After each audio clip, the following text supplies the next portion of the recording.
سپر بر تیر شیطان لعین است، اجابت بهترین یار و قرین است.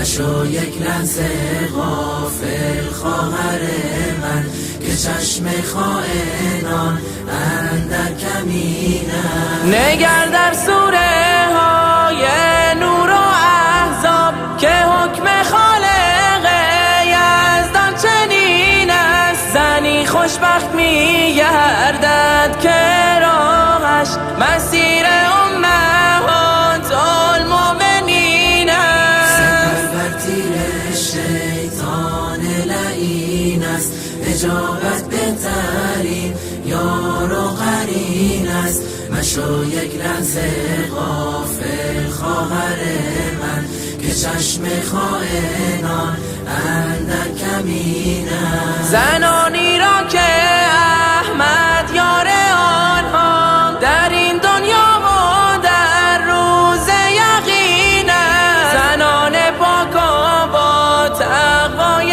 عالم، گواه طهرشان نور مبین است. سپر بر تیر شیطان لعین است، اجابت بهترین یار و قرین است. مشو یک لحظه غافل خواهر من، که چشم خائنان اندر کمین است. همانا اسوه زن در حجابند، زنی که تابع اسلام و دین است. تو هم خواهر اگر دوری از ایشان، بیا برگرد راه چاره همین است. سپر بر تیر شیطان لعین است، اجابت بهترین یار و قرین است.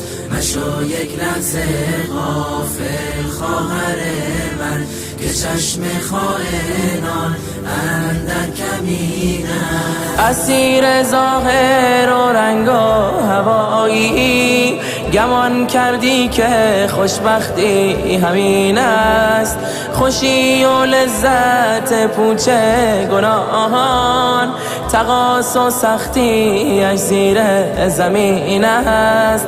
خوشی و لذت پوچ گناهان، تقاص و سختی اش زیر زمین است. سپر بر تیر شیطان لعین است، اجابت بهترین یار و قرین است. مشو یک لحظه غافل خواهر من، که چشم خائنان اندر کمین است. بترس از گام کج در راه شیطان، بسی آزاده در دامش سجین است. بیا برگرد خواهر سوی قرآن، که راه جنت خلد و برین است. سپر بر تیر شیطان لعین است، اجابت بهترین یار و قرین است. مشو یک لحظه